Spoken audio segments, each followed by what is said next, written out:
Manalangin, hallelujah. Mahabaging Ama, Diyos na makapangyarihan sa lahat. Muli kami, Panginoon, lumalapit sa iyo, nagpapakumbaba sa iyo, nagpupuri at nagpapasalamat sa iyo sa oras na to. Marami pong salamat, Ama, na binigyan mo kami muli ng pribilehiyo, Panginoon, na makapaglingkod sa isang Diyos na katulad mo. Even kami, Panginoon Lord, ay nakikinig, Panginoon, nagbabahagi, Ama. Lord, nagsasalo-salo, nagpapasalamat, Panginoon, nagpe-fellowship at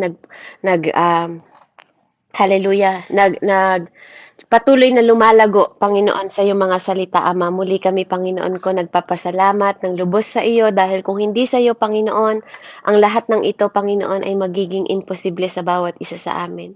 Ngunit, Ama, salamat po sa habag at biyaya mo na, Lord, hindi sa dami, Panginoon namin, O Diyos, dahil nananampalataya ako na hindi aksidente na kami lang ang nandito, Panginoon, at ito ay para sa bawat isa sa amin. Kaya salamat po, O Diyos. Patuloy ka naming pupurihin, dadakilain, luluwalhatiin, Panginoon, sa pinakamataas na papuri at pasasalamat.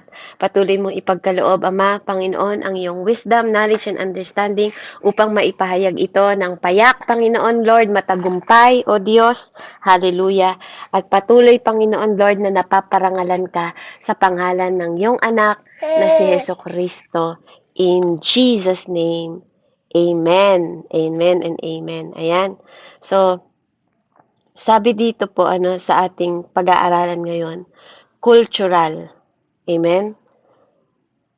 Kultura sa Tagalog po yung mga dahil 'di ba may mga kanya-kanya tayong kultura na tayong bawat Pilipino, even bawat Pilipino po may kanya-kanya po tayong mga lahi, 'di ba? Na ito po ay makikita natin na iba-iba ang bawat tradisyon, amen, ng mga tao. At ito po ay mahalaga. Amen? Mahalaga po na isaalang-alang natin yung mga ganito, lalo po pagdating po pagdating po sa paglilingkod. Amen? Pagdating po sa pananampalataya. Amen? Dahil naniniwala ako na kahit pag tayo po ay kulang din ng kaalaman sa bawat kultura ng mga tao sa paligid natin, mahihirapan tayo na mawin sila. Amen? So dito, target, dinidefine dito yung pagta-target, 'di ba? Pag sinabing target, yung iyong pinupuntirya. Amen? Tina-target mo na sa pamamagitan ng kanilang cultural. Amen? So dito, sabi dito, mahalaga na maintindihan natin ang demographic of the community. Mahalaga po yun. Pero, mahalaga din na maintindihan natin ang culture ng bawat community. 'Di ba? Mas higit na mahalaga yun.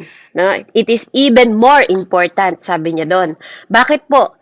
Kasi, ito yung mga bagay na matutunghayan natin na po yung kanilang mga census statistic. Pag sinabing census, yung dami at bilang nila. Amen?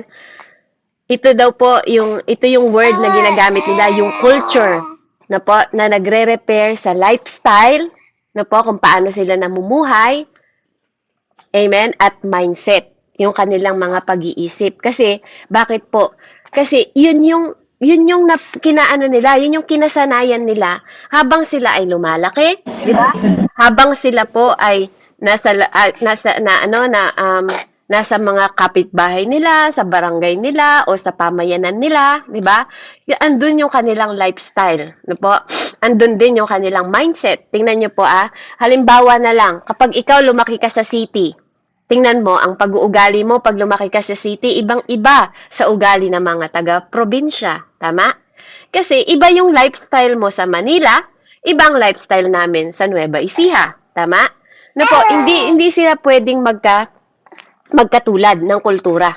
Ito yung pinapaunawa sa atin na meron tayong, nagre-repair tayo dito, dinidefine dito yung pagkakaiba.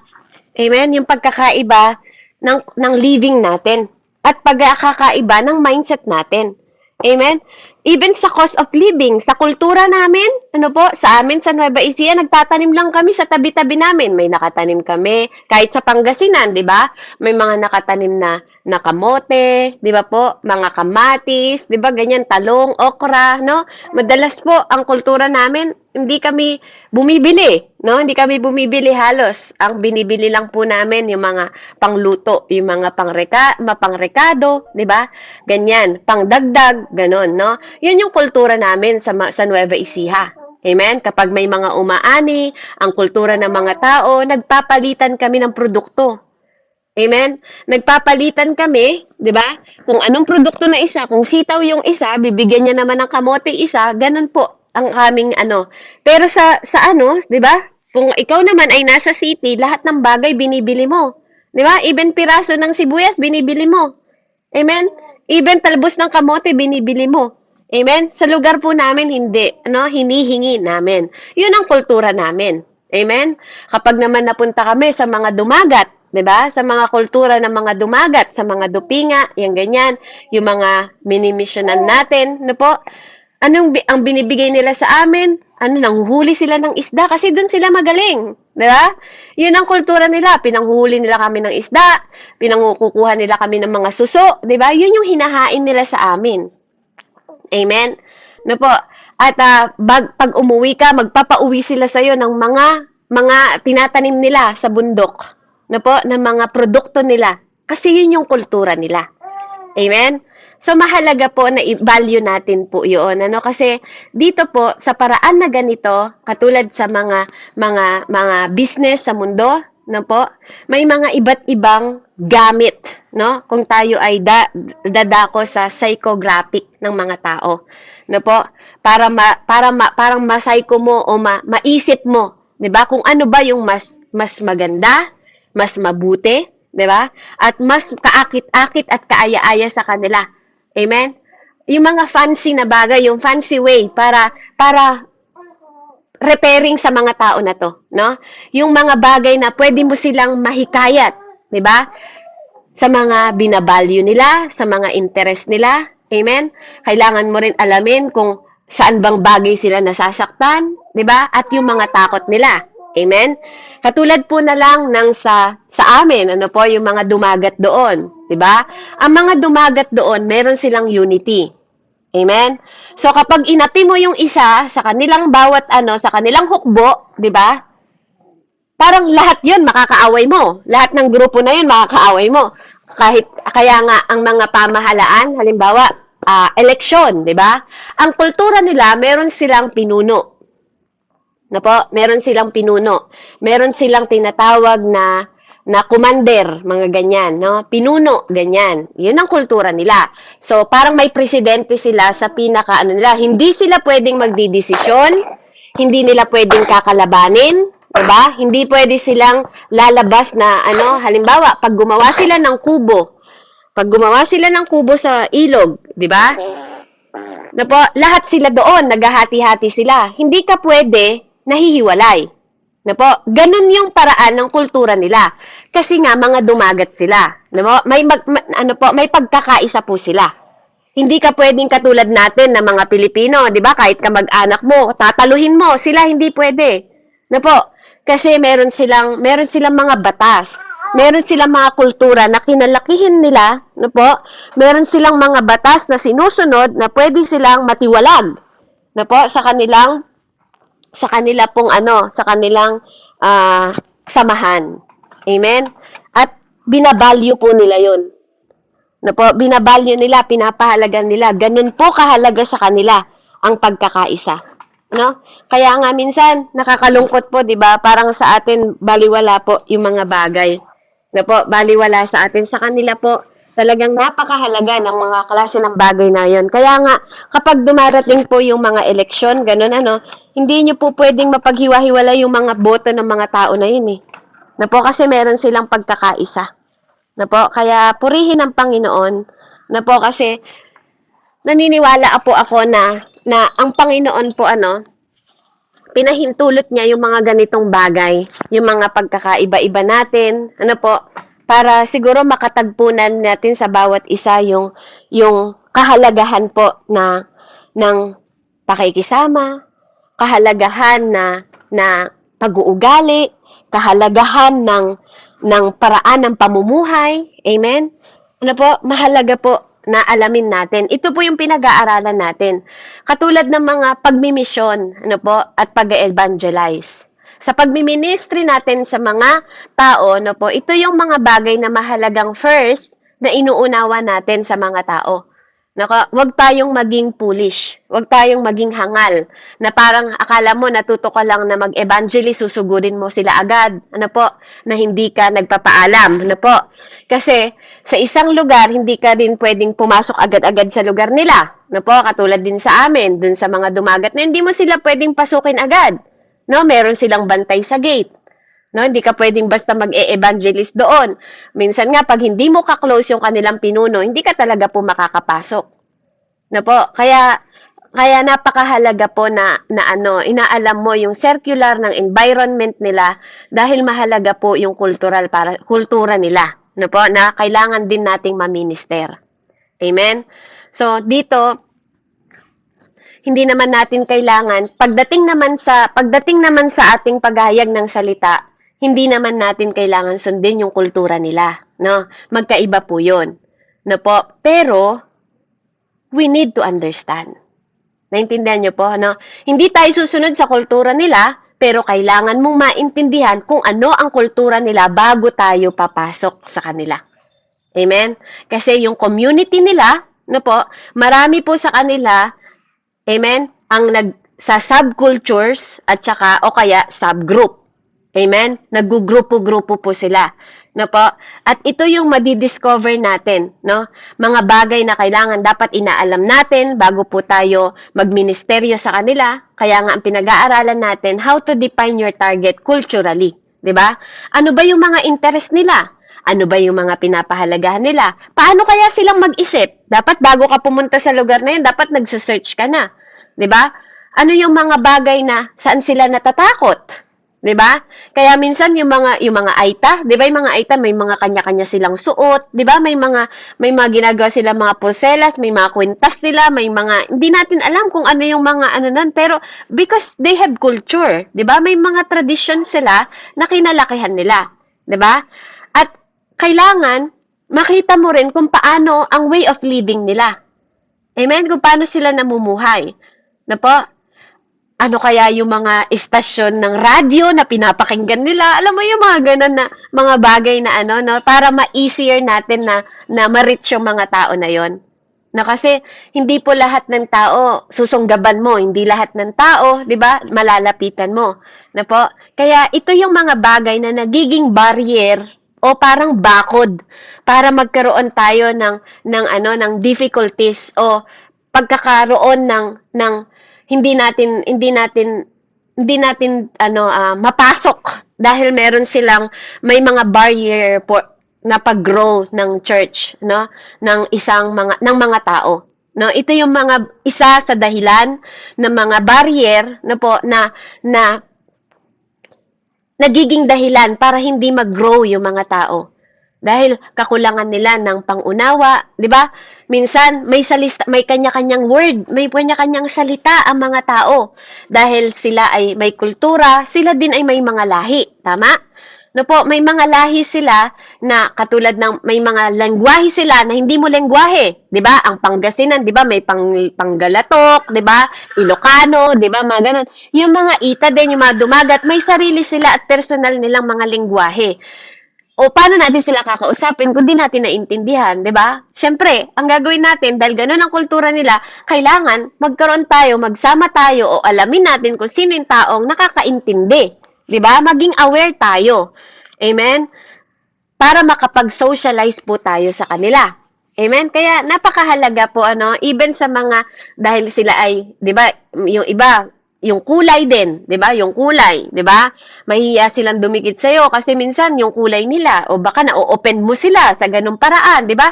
Kailangan napakahalaga yung like and dislike natin, na po, mahalaga. Kasi katulad dito sa Amerika, minsan yung mga tao, yung mga white people, hindi nila gustong makasalamuha yung black people, di ba? Kasi pakiramdam ng mga white people, may mga culture ang mga negro, di ba? Ang mga black people na hindi sila hindi nila gusto. Kaya minsan hindi po sila masyadong nakikipagkaibigan, ganun. Unless talagang kasama nila sa trabaho. Alam niyo po yung mga ganun dito sa mundong ito. Kaya nire-restrict nila, 'di ba? Tayo naman minsan yung mga Asian, 'di ba? Dito yung mga Asian, taba yung sa ibang lugar, 'di ba? Hindi rin tayo masyadong sa kanila, yung mga Asian, yung mga Chinese kasi Asian din sila, tayo Pilipino, part tayo ng Asian, yung Chinese ayaw din nila ng ibang, 'di ba? Ibang lahi, ganun po May kanya-kanya tayo dahil may mga kanya-kanya tayong naging kultura. Po? May mga bagay din na parang nakilala mo yung mga tao na yun na ganito sila. Parang noon, nung hindi pa natatapos yung natin, yung mga gera-gera, 'di ba? Ang tingin natin sa mga Hapon, masasama sila. Kasi nga, ang naging natin sa kanila, kumbaga ang history natin sa kanila, ginagahasa nila yung mga babae noon, 'di ba? Yung mga kabataan noon, 'di ba? Kaya naging masama yung pagtingin natin sa kanila hanggang lumaon na lang, 'di ba? Paunti-unti nababalyo natin kung paano sila nakikipagkaisa, nagkakaroon ng yung nation nagkaroon ng pagkakaisa, 'di ba? Kaya nga meron tayong tinatawag na united, nag-unite tayo, 'di ba? Kasi nakikita natin na-train tayo sa masamang mindset about sa kanila hanggang pinoprogress tayo, hanggang na-train tayo na hindi na sila ganong klaseng tao, hindi na ganon yung mindset nila, hindi na ganon yung lifestyle nila, na wala na yung mga paggegera at pagsasakop kasi nagkaroon na ng pagkakaisa. Amen? Kaya nga, sabi dito, hindi naman din kailangan na i-hard natin yung kanilang marketing, di ba po?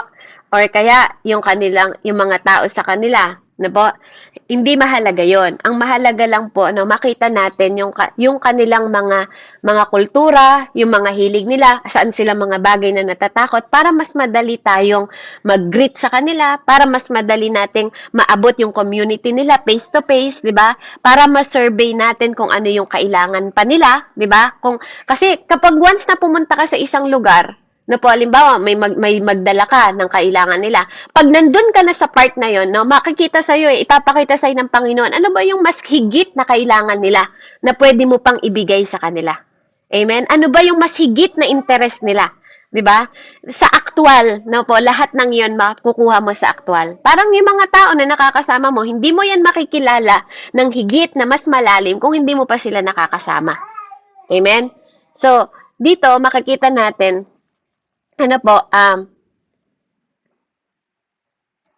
wala kasing minsan walang mga libro, 'di ba? O mga tinatawag na demographic report, yung mga tao sa community. Hindi lahat ng lugar, nandoon makikita natin yung kanilang mga bilang, 'di ba? Ilan yung kanilang pamilya, ilan yung kanilang mga lahi, 'di ba? Kasi minsan hindi po sila pamilyar, no? Hindi sila pamilyar sa mga ganitong klaseng pamumuhay, no? Katulad sa isang komunidad na minsan yung iba po nase-census sila, pero yung iba na mga nasa malalayong lugar hindi po, no? Dahil hindi sila nararating. Even nga yung mga pagpapala, 'di ba? Na mga galing sa mga gobyerno, yung ibang tao po nagsusumikap sila, nakatira sila sa malayo, 'di ba? Nandun ang kanilang komunidad, nabubuhay sila, na hindi po nakasalo sa mga tao. Kaya iba-iba ang nagiging nagiging kultura, at nakakagisnan na pamumuhay. Amen? Kaya naniniwala po ako na kung ito ay maituturo sa atin, ito yung best way to find ang culture ng mga tao, yung mga kultura nila, yung abutin mo yung pag-iisip na meron sila. Amen? Hindi para gayahin mo. Hindi para kopyahin mo. Kasi kung halimbawa, inosente sila sa mga ganitong bagay, hindi mo para gayahin yung kainosentehan nila. Amen? Aalamin mo lang yung mga kultura nila. Amen? Para malaman mo yung higit pa na mas kailangan nila para ma-win natin yung mga soul na yon. Para sa pagmamiministeryo natin, amen? Sa paglilingkod natin at pagsaserve natin sa Panginoon, ano po, yung kanilang pag-iisip, di ba? Parang katulad sinabi ni Pablo, na nung bata ka, isip bata din ako. Pero nung matanda ka na, di ba, sabi niya, nag-isip matanda na din siya. 'Di ba? Hindi laging kaya nga ibig ko sabihin po ano, yung kung malalaman natin yung kanilang mga pag-iisip, the way ng mga kultura nila, the way ng lifestyle ng mga tao na yon, it is easy for us to reach them. Amen? Para ma-target natin yung pagmi-minister natin at pagpapakilala sa kanila na po sa Panginoon. Amen? Kasi ito yung ito yung hindi lang tayo mga mananampalataya nakaalam ka na ng salita ng Panginoong Diyos. Amen? Sapat na ba 'yon?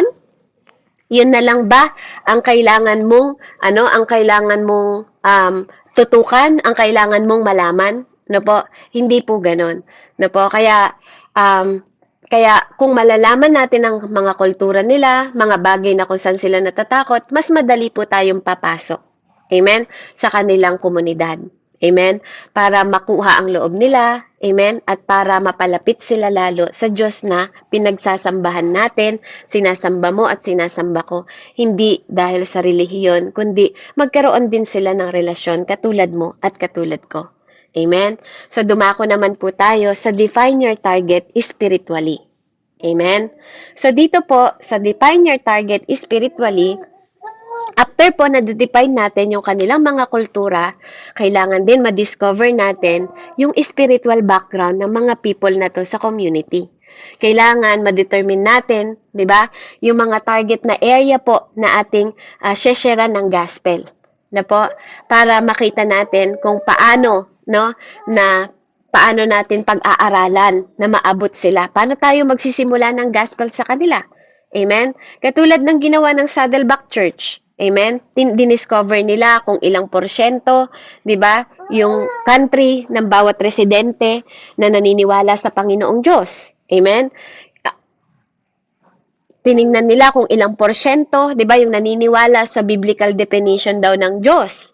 At 70% na naniniwala, 'di ba, sa life after death. 'Di ba? Kasi meron tayong iba't ibang klase ng paniniwala. Meron namang 52% na naniniwala na tayo ay galing lang dito sa mundo na po for spiritual purpose. Amen? Hallelujah. At ito po ay nakatulong, no, para malaman nila at paano sila magsimula on how they witness, para mag-witnessing para po sa mga tao na 'yon. Hallelujah. Ayan. So, para sa atin, in order na ma-determine natin yung mga community spiritually, no po, para sa kanilang mga spiritual na pamumuhay, kailangan natin makita at ma-interview po yung ibang pastor, no po, sa mga area na yon. Amen? At yung mga pastor po na nagsuserve, labo ng matagal na, 'di ba? Yung dozen years sa community na 'yon, na maging very aware daw po tayo sa bawat area, no, para sa local issues at spiritual trend natin o mga natin sa kanila. Amen. Kasi doon pa lang sa kanila, pagpunta mo doon, malalaman mo marami bang pumupunta sa church nila, ilan ba yung bilang nila, sino-sino, ano ba yung mga paniniwala nila about sa spiritual na buhay. Amen. Kaya makikita natin kung paano po pwede tayong mag-move, amen, at ma-contact natin yung mga evangelical pastor, amen, or yung mga evangelist, amen, na makakasama natin para i-assess yung mga tao para sa kanilang mga spiritual need sa mga community na yon. Amen? At ito yung mga trabaho na talagang akala natin simple lang. Tayong mga mananampalataya, akala ba natin simple lang yung mga trabaho natin? Hindi po. No? Para din tayong mga tao na nagtatrabaho na, yes, tao tayo, but I mean, because we are under the spiritual, no po, tayo ay nagtatrabaho din parang sa opisina, di ba? Pag ikaw, opisina ang trabaho mo, pag manager ka, inaalam mo din lahat ng mga posisyon, saan mo ilalagay yung mga tao, ano yung mga ability nila, ano yung mga talent nila, amen? Para magkaroon ng progress, di ba? Ganon din po sa evangelist. Amen? Kailangan nating isulat yung mga pangalan, yung mga addresses, 'di ba? Yung mga congregation, yung mga church, 'di ba? Yung mga katulad ng mga pinagdaanan natin, yung bilang ng kanilang pamilya, 'di ba? Ilan yung mga mananampalataya at hindi mananampalataya kasi marami na pong mga relihiyon. Ano po? At sa ganoong paraan, magkakaroon tayo ng pagkakataon, 'di ba, na pasukin, 'di ba? At mag-gain natin yung kanilang yung friendship na pwede nating hakbangan sa umpisa sa kanila. Kasi hindi naman tayo basta-basta susugod ka, ito na agad yung iaano mo, hindi. Kukuhanin mo muna yung loob nila. Kaya nga, 'di ba? How you define the culture, yun, 'di ba? Kung saan sila natatakot, saan sila sensitibo, ano ba yung Diyos na sinasamba nila? 'Di ba? Tingnan niyo po, 'di ba may mga native na mga tao, alam mo yung mga ita, may mga Diyos din yung mga yan eh. 'Di ba? Meron silang mga inuukit-ukit ng mga kahoy, parang mga ganon. Meron din silang mga sinasamba, yung parang Diyos ng gubat, yung mga ganon-ganon, no? Kaya, hindi mo sila basta, alam mo, sasabihin mo, naniniwala po ba kayo sa ganitong ganon? Hindi ka pwedeng ganon agad. Hindi po talaga pwede tayong maging ganon. Kaya nga tayong mga tao po, tinuturuan tayo dito na maging matalino. Maging matalino tayo kasi may mga tao talaga na ang religion at ang mga Diyos nila hindi katulad ng Diyos mo at Diyos ko. Amen? Kaya napakahalaga na ma-define natin yung target ng spiritually dahil tunay po na kahit tayo nga na mga Kristiyano ay magkakapareho tayo ng isang Diyos. 'Di ba? Iba ang background ng Katoliko. Amen? Kami po, lumaki kaming Katoliko. Na po, talagang sarado-kandado Katoliko din po ang pamilya namin. Amen? Pero, kahit kami ay lumaki ng Katoliko, hindi namin binabastos yung mga ibang relihiyon, 'di ba? As long si Jesus Christ ang sinasamba nila, wala kaming problema. No, tayo din pong mga Kristiyano, no? Minsan kasi pag naging Kristiyano ka na, ang tawag dito, sobra mo nang i-judge ang mga Katoliko. Bakit? Bakit natin sobrang ginajudge ang Katoliko? 'Di ba? Kung tutuusin, po, ang sinasamba nila si Jesus. Po? Hindi ibang Diyos ang sinasamba nila. Hindi naman usa, hindi naman demonyo ang sinasamba ng Katoliko, 'di ba? Minsan kasi kaya minsan nagkakaroon ng pag-aaway-away at dibisyon, 'di ba? Tayo mga Kristiyano kasi ang tina-target agad natin, sumasamba kayo sa Diyos-Diyosan. 'Di ba? Hindi mo agad sila sasaktan ng ganong bagay. Hindi. Kasi kung gano'n ang ginawa sa amin noon, hindi kami mawiwin. Hindi kami magkakaroon ng relasyon sa Panginoon. At hindi magkakaroon ng church sa lugar namin. Kung gano'n kami kinuha ng ibang mga mananampalatayang Kristiyano. Hayaan nyo na unti-unti nilang malaman, mismo sila ang makatunghay, makaalam ng totoo. Hindi natin dapat pwersahin sila na itapon nyo na yung mga mga rebulto nyo na yan, na mga nyo na yan, di ba? Hindi po. Kasi minsan, ang tawag dito, yun po yung nagiging dahilan, kaya lalo silang lalayo sa atin. Amen? Kaya nga tayong mga mananampalataya, napakahalaga po kung paano tayo mag-approach sa tao. Katulad ng sinabi natin sa culture, hindi naman ibig sabihin, sasaluhan mo sila sa kultura na kinalakihan nila. Kasi doon ka nasanay eh. Paano mo tatanggalin yung isang bagay na mula paglaki mo, nandun na? 'Di ba? Halimbawa, si Kuya Adrian, mula paglaki niya, 'di ba? Katoliko na ang pamilya niya, hindi mo agad yun mabubura. 'Di ba? Pero mahalaga sa isang tao na malaman mo na sa Diyos siya naniniwala. Si Jesus Christ ang Diyos niya. 'Di ba? Kasi sa totoo lang, it's not about religion. Wala naman sa relihiyon eh. Wala naman sa Bible na nakalagay ang Panginoon, ang inaano niya, ang pinapakalat niya is about religion. Hindi eh. Actually, napakasimple lang ng gusto ng Panginoon. For God so loved the world that whoever believe, maniwala lang sa Kanya. 'Di ba? That whoever believe sa Kanya, 'di ba, magkakaroon ng eternal life. Bakit tayo nag-aaway-away? Amen? Bakit kailangan awayin at tuligsain natin yung iba? 'Di ba? Hindi naman ganoon ang ginawa ng Panginoong Hesus eh. 'Di ba? Hindi naman natin mawiwin yung mga tao kapag dinuduro natin yung mga kasalanan nila. Do you think mawiwin mo yung dating mga ngalon niya, katulad ko, kapag dinuduro mo sa akin yung mga kasalanan ko? Ikaw, Beverly, nangabit ka noon, ganito, makasalanan ka, mapupunta sa impyerno. Kayo, mga bakla kayo, mga tomboy kayo, sa impyerno kayo mapupunta. Hindi natin mawiwin ang mga tao pag ganyan ang kaparaanan po ng ating paghahayag ng salita ng Diyos. Na po, sinasabi ng salita ng Panginoon, yes, maging bold ka, wag mo ikahiya ang salita ng Panginoon. Pero ang pagiging agresibo, na po, at walang habas na pagsasalita, wala po yan sa bunga ng banal na espiritu. Ang maging agresibo ka? Dahil ba nalaman mo ang totoo? Magiging agresibo ka sa mga tao na wala ka ng pakundangan. Sabi niya, sabihin mo ang katotohanan ng may pag-ibig. Diba? Yan ang sabi ng salita ng Panginoon. Amen? Kaya po, itong mga tao na to, no, sa laki po ng mundo natin at iba't ibang klase ng lahi, kultura, at pagkakaiba-iba natin. Even sa bawat isang church na mga Kristiyano, may kanya-kanya po tayong usually na nakalakihan. Amen? Kaya naniniwala po ako na kailangan din nating abutin yung mga mindset, di ba, ng kaparaanan. No po, kaya hindi po talaga ako para sa akin talaga kasi galing ako doon eh. Galing ako doon sa ano na yon, sa religion na yon. Yes, maaari nga po na ang bawat mga ano namin sumamba, 'di ba, sa Panginoon, sa mga ano, yung humahawak sila sa Diyos-Diyosan. Pero it is Jesus. It is Jesus. It is Mary. Hindi ko sinasabing sumamba tayo sa kanila. 'Di ba? Hindi ko sinasabi 'yon.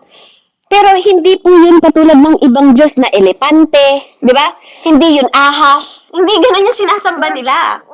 Kaya lang, hindi natin pwedeng burahin agad sa kanilang pag-iisip na, di ba, yung mga ganong klaseng bagay, hindi madaling tanggalin. Pero isa lang naman ang mahalaga. Magkaroon tayo ng pag-ibig sa kanila at hayaan natin na unti-unti ring buksan ng Panginoong Diyos yung mga pag-iisip nila about spiritual na naintindihan mo at naintindihan ko. Diba? Kumbaga sa bata, diba? Totoong, halimbawa, si Kuya Adrian, halimbawa siya, 33 years old na siya ngayon. Pwedeng ang spiritual growth ni Kuya Adrian is pang 3 years old lang. Diba? Hindi ibig sabihin 88 years old na, kahit palabas-pasok ka sa church. Di ba? Pwedeng pang 7 years old lang ang alam nun. Amen? Pwedeng tumanda nga siya, pero sa spiritual niya, baby pa siya. Pwedeng ganun po. Naniniwala po ako doon. Di ba? Kaya nga, may tinatawag tayong tumandang walang kinatandaan. Amen? Pwedeng si Ate Ninya, di ba? Ilang taon na siya, di ba? Pero ang alam niya sa spiritual, mas malalim si Kuya James sa kanya, di ba? Pwedeng matagal na siyang naglilingkod, 30 years na ako, ganito. Kaya hindi natin pwedeng sabihin na even how long kayong naglilingkod sa bawat church, yun na maging batayan natin para sa paglilingkod sa Panginoon. Kasi pwedeng pag dumating ang pagsubok sa'yo, iiyak ka, di ba? Ano nang gagawin mo? Di mo na alam ang gagawin mo, di ba? Asa na yung sinasabi mong faith? Asa na yung sinasabi mong belief? Amen? Pwedeng minsan, matapang ka lang magsalita, pero pag dumating na ang pagsubok, wala na. Naiaagos na, para kang tao na nagtayo ng bahay sa dagat, na pag dumating ang alon ng pagsubok, wala na. Wala na yung mga sinasabi mo. Di ba? Pwedeng meron ka lang boldness sa pagsasalita, pero ang totoo, buhangin lang o mga kahoy lang ang pinangtayo mo ng tahanan mo at hindi totoong bato ang pundasyon mo. Amen? You cannot. Di ba? We cannot judge yung mga spiritual na growth ng bawat isa. Amen? Kaya napakahalaga po sa pag-respond natin sa mga galing klaseng bagay, no po, even mga Kristiyano, may iba't ibang klase tayo ng pananaw, may iba't ibang klase tayo ng lifestyle, may iba't ibang klase tayo ng background, may iba't ibang klase po tayo ng paniniwala on how to live. Amen? Kaya napakahalaga po, hallelujah, na makita po natin, ano po, ang kaibahan, ano po, at pwede rin may mga mananampalataya katulad ng mga 80s, di ba? Iba po ang kanilang paniniwala. You had to research. You had to search. Kasi kahit ikaw ay mananampalataya na naniniwala kay Jesus Christ, paano mong maipagtatanggol yung gospel kung ikaw mismo lack of knowledge, kung ikaw mismo lack of wisdom, kung ikaw mismo lack of understanding. Kasi alam nyo, lahat ng tumutuligsa sa mga mananampalataya, ano po, mas nagre-research sila ng mga bagay na pangtuligsa sa atin. Kaya nga tayong mananampalataya, hindi lang tayo dapat nagde-depends. Meron din tayong offense. Kaya nga pag tiningnan nyo po, 'di ba? Pag nakita nyo pag binabasa natin ang Ephesians 6, 'di ba? Una, ano yung sinusuot mo? Sinturon ng katotohanan. Dahil kailangan mong malaman ang katotohanan. Tama? Kasi baliwala ang lahat ng helmet, 'di ba? Ang lahat ng brace of righteousness, ang lahat ng sandales ng kapayapaan, 'di ba? 'Di ba? Ano pa yung mga kasuotan na dapat mong isuot? 'Di ba? Walang halaga ang mga 'yon kung hindi mo alam ang katotohanan. Amen? Kaya napakahalaga po na hindi nyo nang binabasa ang mga scripture na yan dahil ang scripture ang opensa natin at ang pananalangin. Sabi niya, manalangin kayo sa lahat ng pagkakataon. Sabi niya, at ano daw ang opensa natin? Ang salita ng Diyos. Sabi niya. 'Di ba? 'Di ba? Yung magiging sandata mo, yung salita ng Diyos ang magiging opensa mo sa kanila. Kasi pang-depensa mo lang eh. 'Di ba? Pang-depensa mo lang yung helmet, pang-depensa mo lang yung belt, pang-depensa mo lang yung righteousness, 'di ba? Hallelujah. Yung brace mo sa chest mo, 'di ba? Yung mga protection mo sa chest mo, yung sandalyas mo. Amen. 'Di ba po? Yung mga shield natin. Pero sabi niya, yung flaming arrow, sabing gano'n, 'di ba?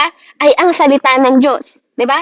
Yung helmet, sabi niya, of salvation, yung sword na spirit, 'di ba? Sabi niya, yung sword, ibig sabihin yung espada. 'Di ba? Tingnan niyo ha, yung buong suot mo na sandata, pang-depensa. 'Di ba ang panglaban mo lang doon yung espada? Sabi niya, which is the word of God, sabi.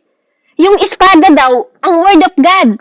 Tapos, sinundan niya doon na manalangin kayo sa spirit occasion, in all occasion, sa lahat ng pagkakataon. So, ang pag-opensa natin, salita ng Diyos. O paano kang o-opensa sa lahat ng mga klase ng spiritual na mga paniniwala sa mundong ito kung ikaw mismo wala kang alam? Kulang na kulang ka sa kaalaman ng salita ng Diyos. 'Di ba? Paano pag sinabi sa'yo ng Muslim na propeta lang naman si Jesus? O, paano mo maipagtatanggol yun kung wala kang alam? Amen? Diba? Yes, prophet si Jesus, but He is the highest prophet. Kaya mo bang ipagtanggol that He is the highest prophet? Pinag-aralan na natin yon.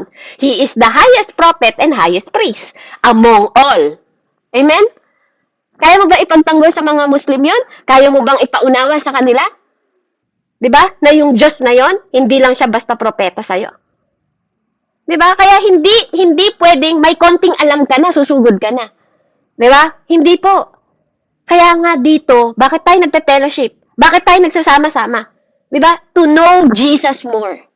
Kasi ang Bible, ituturo ka lang yan, ipo-point ka lang ng Bible sa Kanya. Kahit mabasa niyo po cover to cover ang Bible, walang ibang ituturo ang Bible kundi kay Jesus lang. Kahit maraming kwento dyan. Iba't ibang klaseng kwento ang nakita ninyo. Pero saan lang nagpo-point yan? Sa Diyos. Amen? Sa God the Father, sa God the Son, sa God the Holy Spirit. Diba? Wala namang iba. Even the last revelation. Diba? Ano sabi ng Panginoon? Lahat ng tuhod lulod sa Kanya, sayad sa gusto mo. Diba? So, gumawa ka ng kasamaan. Sige, magiging malaya ka sa mundong ito, but at the end of the day, luluhod ka pa rin sa Diyos. Lahat ng tao should bow, sabi niya. Diba? Should bow, lahat. Sa ayaw at sa gusto, even ang demonyo. Kaya nga, tingnan nyo, baka nga mas kilala pa ng demonyo yung Diyos kaysa sa ibang mga Kristiyano Kasi yung demonyo nanginginig pa, sabi sa Bible, di ba? Nanginginig pa sila. Amen? Yung mga demonyo, hindi nalilito kung sino ang Diyos. Pero tayong mga tao, nalilito tayo kung sino ang Diyos. Tama? Alam niyo, ang demonyo, kilala nila, naiisa lang ang Diyos. Hindi sila nalilito. Bakit tayo? Kailangan natin lituhin ang sarili natin. Amen? Dahil lang nakapakinig tayo ng iba't ibang klaseng pwede kang iligaw. Alam niyo yun? Pwede kang maligaw. Kaya ang maraming Kristiyanong naliligaw. Kasi bakit? Hindi mo alam ang totoo. Kaya sa Ephesians, hindi lang yan dapat binabasa. Sinusuot po ang sandata. Amen? Bakit ka magtatagumpay? Kasi galing yan sa Diyos, hindi galing kung kanino. Kaya nga sa bawat araw, wear the belt of truth. Para alam mo ang katotohanan. Hindi yung mas inaalam mo yung kasinungalingan bago mo alamin ang katotohanan. Tingnan mo na lang kapag alam mo ang katotohanan, hindi ka kahit kailan malilinlang dahil alam mo ang katotohanan. Kaya kahit anong kasinungalingan ang sabihin nila, dahil alam mo ang totoo, hindi ka malilinlang. Pero ang ibang tao, mas inaalam pa ang kasinungalingan minsan. Mas binapakinggan pa ang chismis minsan kaysa mas alamin ang katotohanan. Kaya nga magbago na kayo ng pag-iisip, sabi ng Panginoon. Di ba? Sa kanyang salita. Gawin natin yung mga bagay na mas higit na kapakinapakinabang. Amen? Kaya napakahalaga po ng pag-aaral ng salita dahil ito lang ang opensa na hawak-hawak natin at ang pananalangin natin sa lahat ng pagkakataon. Bakit tayo tinuturuan na mag-meditate ng salita ng Panginoong Diyos at lagi tayong tumawag sa Panginoon? Dahil lang taong hindi nananalangin bawat araw nagyayabang sa Diyos. Ang taong hindi nagtitiwala sa Diyos at hindi mo ina-acknowledge ang Panginoon sa buhay mo, hindi mo namamalayan, nagyayabang ka na pala, mas nagtitiwala ka na pala sa sarili mong kaunawaan. Dahil ang sinasabi sa mundong ito, kabaligtaran sa sinasabi sa Biblia. Sabi ng mundong ito, magtiwala ka sa sarili mo. Ang sabi ng Biblia, magtiwala ka sa akin. Sabi ng Diyos, hindi sa sarili mong kaunawaan. Diba? Ang sabi ng mundong ito, maniwala ka sa sarili mo. Diba? Ang sabi ng Panginoon Diyos, hiwalay sa akin, wala kang magagawa. Ano ba ang totoo? Di ba? Dapat alam mo kung anong totoo. Amen? Kasi sabi sa Bible, makuha mo man ang lahat ng yaman sa mundong ito kung wala kang Diyos. Di ba? Hungkag ka pa rin. Di ba? Makuha mo man lahat ng bagay sa mundong ito kung mapapahamak naman ang kaluluwa mo, kawawa ka pa rin. Kaya nga sabi ng Bible, di ba, matakot ka sa pumapatay. Di ba?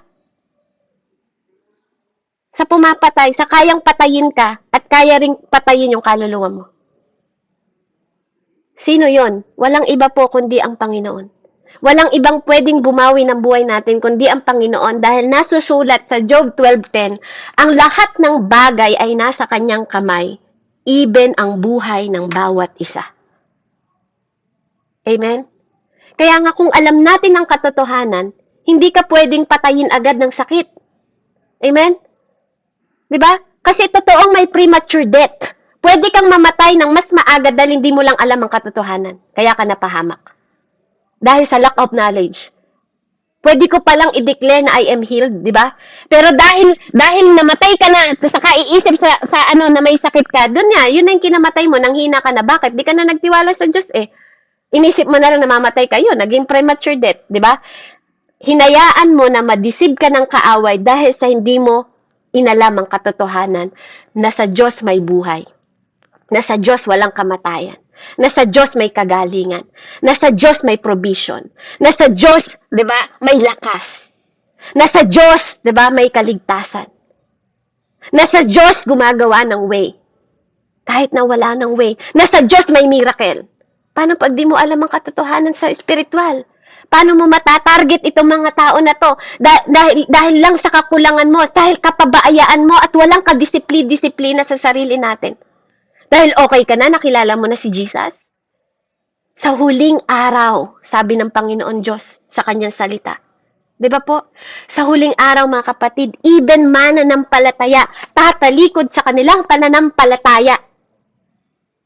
Sa huling araw. Mananampalataya na yun ha. Tatalikod pa sa kanilang pananampalataya. Pero kung nabaon ka sa katotohanan at nakatayo sa pundasyon ng salita ng Diyos, yung pananampalataya mo, do you think tatalikod ka pa?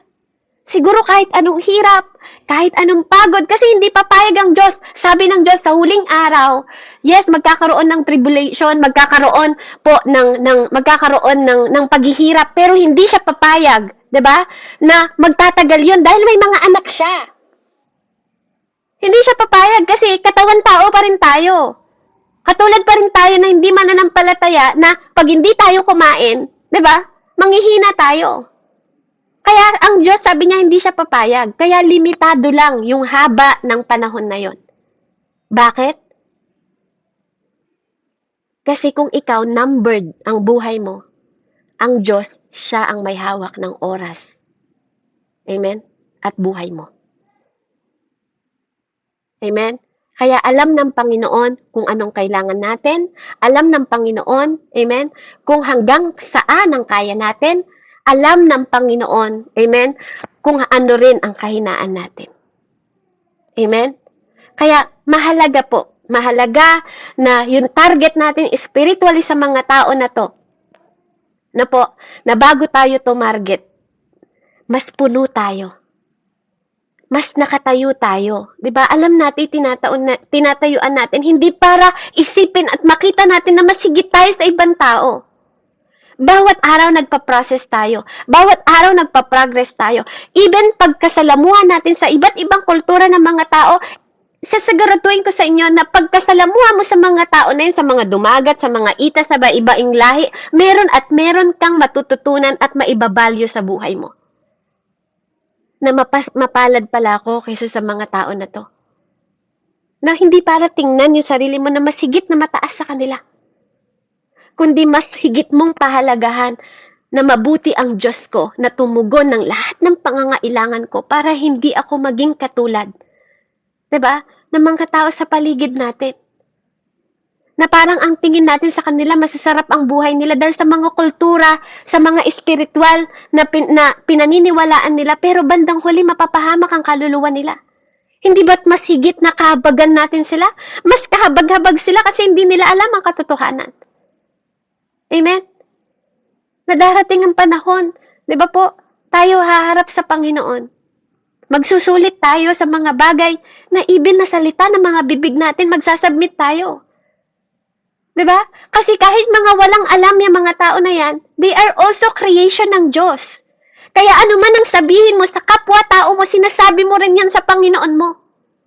Kaya nga sabi ng Panginoon, hindi ang mga pumapasok sa bibig mo ang nagbibigay ng pagkakasala sa iyo, kundi ang mga lumalabas sa bibig mo ang magbibigay ng pagkakasala at dungis sa iyo. Kaya nga ang bibig ng tao ay parang libingan. Amen? Parang libingan. Pumapatay o nagbe-bless, mamili ka. Yang bibig mo na yan, gagamitin mo ba sa pagpapala o gagamitin mo sa kalapastanganan? Hindi dahil may free will tayo. Sabi nga, magiging malaya tayo sa pagsasalita ng hindi maganda sa kapwa natin. Dahil baka dumating ang pagkakataon na sinasabi mo na believers ka, follower ka ni Jesus. Sasabihin mo sa harapan ng Diyos, nagpalayas ako, nagpakilala ako, pero sasabihin sa'yo ng Panginoon, hindi kita kilala.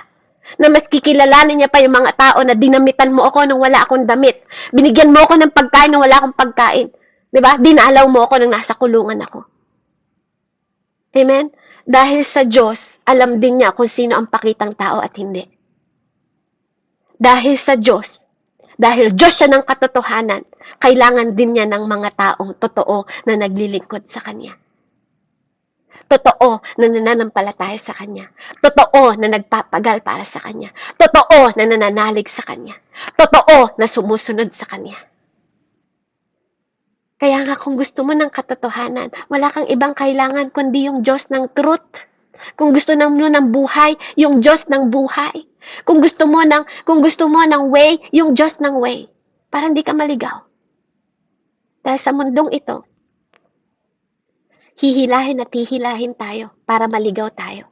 Pero kung alam mo ang katotohanan, ang buhay at ang daan, walang ligaw na kaluluwa ang hindi maihahatid sa paanan ng Panginoon kung ikaw mismo, sinasabi mong believers ka, sinasabi mong followers ka, inalam mo ang totoo. Dahil ikaw mismo at ako mismo ang gagamitin ng Panginoon para targetin ng mga taong ito, kultura man, o spiritual man. Amen? Purihin ang Panginoon. Let's pray. Heavenly Father, we thank you, Father God, sa oras na to. Salamat po, Ama, sa patuloy na karunungan, kaalaman, Panginoon, na patuloy mong pinagkakaloob sa bawat isa sa amin. Patuloy kang maghari sa aming mga buhay. Patuloy ka naming makilala, Panginoon, ng mas malalim, Panginoon, higit pa sa bawat araw na nakalipas, Panginoon ko. Kaya sa mga oras na to, Panginoon, patuloy kaming lumalapit sa iyo, Panginoon. Lord, as you said in your word na humingi kami kung kulang kami ng karunungan. Bigyan mo kami ng desire, Panginoon, na mas kilalanin ka, na mas magbasa pa ng salita ng Panginoon ko, para, Lord, mas makilala ka namin, Panginoon, upang hindi kami malinlang, upang hindi kami maligaw, upang hindi kami mapahamak, Panginoon, dahil sa mga lahat ng kasinungalingan at kasinungalingan ng Diyos ng mundong ito, Panginoon, na nagruruler sa lahat, Panginoon ko. Hallelujah, sa mundong ito, sa sanlibutang ito. Kaya Lord, nagpapasalamat ako, Panginoon. Katulad ng panalangin mo, hindi ko dinadalangin ang sanlibutang ito. Ngunit ang bawat isa ang dinadalangin ko, na hindi kahit isa at wala kahit isa ka, Panginoong kaluluwa ang mapahamak, dahil yun din ang desire mo. Kaya ka namatay para sa amin, kaya mo nilaan ang buhay mo para sa amin, kaya ka nagkatawang tao para sa amin, Lord God, para isave kaming lahat. Because that is your desire, Panginoon. Desire ng love mo sa bawat isa sa amin, dahil ang totoong pagmamahal ay ang taong humiga para sa buhay ng mga tao na minamahal mo. Kaya Lord, ikaw yung mabuting kaibigan, ikaw yung mabuting ama, ikaw yung mabuting Diyos, ikaw yung mabuti, Panginoon ko, hindi kami. Ikaw ang tapat, hindi kami. Kaya Lord, salamat na yung glory mo, Panginoon, ay nagmamanifest sa aming mga buhay. Salamat yung katapatan mo, Panginoon, isinusuot mo rin ang brace namin ng righteousness na nagmumula sa iyo. Ama, lahat ng ito dahil sa iyo. Kaya Lord, naniniwala kami na hiwalay sa iyo, walang halagang buhay na to. Hiwalay sa'yo, walang buhay na walang hanggan. Hiwalay sa'yo, walang katotohanan. Hiwalay sa'yo, walang daan. Hiwalay sa'yo, Panginoon, walang kapatawaran. Kaya Lord, maraming salamat po sa biyaya at habag mo. Salamat sa wisdom, knowledge, and understanding. Hallelujah. Lahat po nawa kami, Panginoon, patuloy naming baunin ito. Patuloy kaming magkaroon ng encouragement, Panginoon, through your words, na mas abutin pa namin yung maraming kaluluwa kahit magkakaiba kami ng kultura.